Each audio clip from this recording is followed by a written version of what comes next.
Votre invitée aujourd'hui, Béatrice Rulle, 6 minutes avec Dilara Bayrak. Elle est députée Vert et membre de la commission judiciaire de la police. Bonjour Dilara Bayrak. Bonjour. Merci d'être sur Radio Lac ce matin. Juste avant de vous entendre sur le sujet des prisons, vous venez de prêter serment en tant que députée, c'était il y a moins d'une semaine. Qu'est-ce que ça représente pour vous d'avoir prêté serment comme cela ? Le début de la législature, c'est toujours un moment précieux. On se dit que la confiance nous a été accordée par la population, qu'on a énormément de projets à mener et puis essayer de représenter au mieux les intérêts de celles et ceux qui nous ont élus. Et parmi vos projets, il y a l'amélioration, vaste projet, l'amélioration de la situation dans nos prisons. Un rapport parlementaire avait dénoncé la gestion des ressources humaines à Chandelon, absentéisme au sein de la Clairière, voire même maltraitance sur des mineurs, des associations qui dénoncent des décès trop nombreux dans les prisons genevoises. Bref, c'est une situation explosive.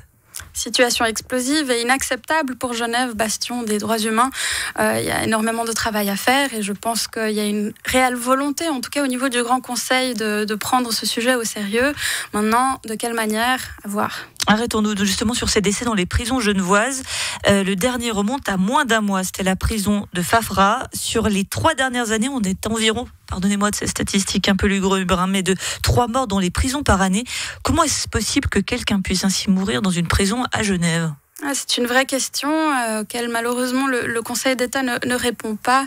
J'avais posé une question écrite avec le collectif Parlons Prison et la Prison Tue. C'est des collectifs qui ont pour but de faire un suivi de ce qui se passe en prison, de faire un écho des voix des proches de personnes qui se trouvent en prison et pas de véritable réponse en réalité. On essaye de comprendre pourquoi l'État faillit, puisque c'est un échec pour l'État que de voir des personnes qu'elle a incarcérées, dont elle a la responsabilité de soit mourir, soit se suicider, soit de ne pas faire la lumière sur les conditions de mort de ces personnes. Ça, c'est le constat que vous faites.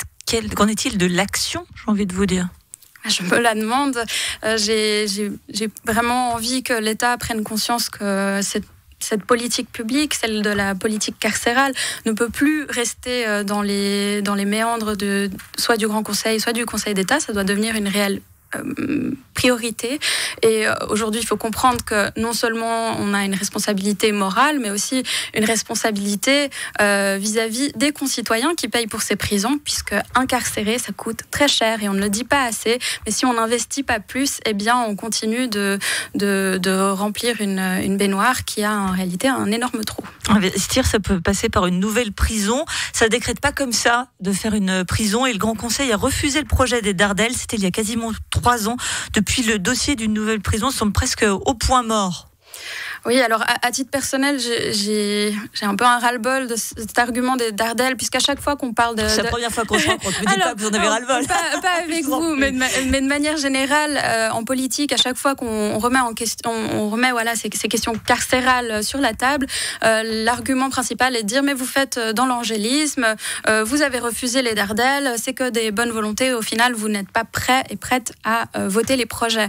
En réalité, le projet des Dardanelles était insatisfaisant, surdimensionné, beaucoup d'aspects qui n'avaient pas été finalisés en fait. Et c'était l'avis du Grand Conseil où je rappelle effectivement qu'à ce stade, au moment du vote et encore aujourd'hui, la majorité n'est pas à celles et ceux qui souhaiteraient des meilleures conditions carcérales de manière générale. Je veux dire, la majorité était à droite.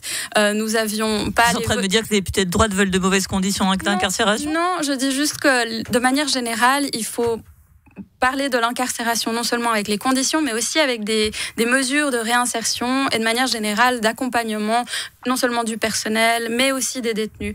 Et aujourd'hui, on voit qu'on est un peu plus tatillon sur l'investissement dans ces mesures. Je ne sais pas si réellement c'est une volonté du Grand Conseil, mais en réalité, tous les projets qui vont dans ce sens, je vois qu'il y a une certaine réticence, et sans trahir de secret de commission, bien évidemment, mais j'ai vraiment bon espoir qu'avec cette nouvelle législature, on ait une nouvelle impulsion et de voir que les problématiques de l'incarcération nous concernent toutes et tous. Précisons que cette législature est très à droite, peut-être même plus que l'ancienne, ce qui vient d'ailleurs un peu pondérer peut-être ce que vous avez dit juste avant sur leur attitude. L'été s'approche, on se souvient des températures extrêmes atteintes dans les cellules de Chandelon l'été dernier, jusqu'à 38 degrés. Est-ce que vous pouvez nous garantir que cela ne va pas se passer cet été ? Moi, je ne peux absolument pas vous garantir cela, puisque, encore une fois, suite à une question qui avait été posée juste après la canicule, en disant quelles sont les mesures qui sont prises sur le long terme pour éviter la situation qui s'est produite pendant la période de canicule à Chandelon, eh bien, le Conseil d'État a répondu ne pas avoir de plan à long terme, mais qu'ils avaient mis à disposition des ventilateurs et qu'ils avaient ouvert les fenêtres, ce qui est très insuffisant, vous le constaterez, quand on est enfermé dans des cellules 23 heures sur 24 à plusieurs et en surpopulation, vous comprendrez que ces mesures ne sont juste pas acceptables et c'est pas une réponse politique à donner à cette urgence. C'est des personnes qui sont incarcérées. Nous les avons incarcérées suite à des actions, à des procédures, etc. Donc, j'ai pas de problème avec cela, mais j'ai un réel problème avec la prise en charge des personnes qui sont détenues et nous devons faire le nécessaire pour leur offrir des conditions dignes de Genève et de la réputation que nous avons. Pour terminer, on vient de changer de Conseil d'État. Il va changer de conseiller d'État chargé de la sécurité. Ça a souvent été un dicaster que la droite a eu. Est-ce que la gauche le revendique et est-ce qu'il est temps qu'il y ait un magistrat de gauche à la tête de la sécurité ? Alors, je n'ai pas connaissance des discussions qui se font actuellement, je pense, entre les nouveaux membres du Conseil d'État. Est-ce que la gauche devrait revendiquer ce dicaster ? Probablement. Mais bon, si vous me demandez mon avis, la gauche devrait revendiquer absolument tous les dicasters. Et là, on n'arrivera pas à me satisfaire. En tout cas, je pense que n'importe quelle personne qui accédera à cette fonction et à la charge de ce département a la lourde responsabilité de mettre ces questions en priorité et de ne plus rester dans une vision punitive comme on a pu le faire par le passé et de mettre en œuvre de véritables mesures de réinsertion et éviter la récidive des détenus puisque c'est ça qui coûte très très cher à l'État. Une députée de gauche, une députée verte, Dilara Bayrak, membre de la commission judiciaire et de la police. Merci d'avoir été sur Radio Lac ce matin. Merci.